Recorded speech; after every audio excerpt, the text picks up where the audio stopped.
Well, patients do have an influence on their own recovery. First is please follow our instructions. And if you're having pain, take a pain medicine, because if you don't and you're trying to be stoic, your blood pressure is going to go up as a result of pain, and that can translate into more bruising, for example. And at worst, it can cause such increased bleeding under the skin that the wound edges pop apart. So follow the instructions. Secondly, please don't smoke.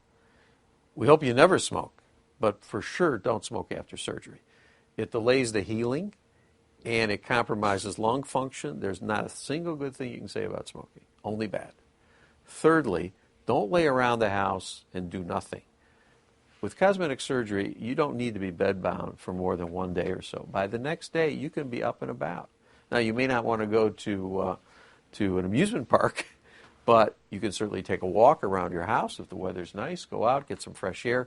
Why? Because if you don't, if you just lay around the house, you're going to be subject to constipation. Very practical issue. You got to get moving because you've been taking some pain pills, perhaps. Most pain pills will produce some level of constipation. You counter that by getting up, getting around, and by the way, drink lots of fluids, drink fruit juice. And again, we tell everybody this. It's in writing. This is what you should do. We tell them what they shouldn't do. What they shouldn't do is go back to the health club 3 days later and start pumping iron because the blood pressure is going to go up again.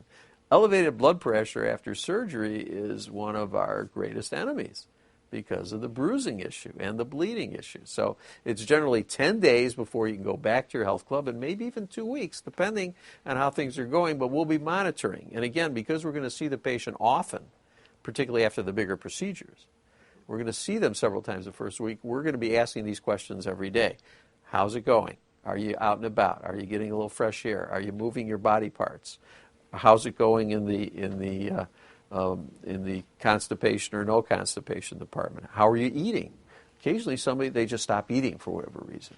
Not a good idea. Why? You need protein. You need carbohydrates. Your body has to repair itself. We're big on vitamins as long as they're the right vitamins and we know about them.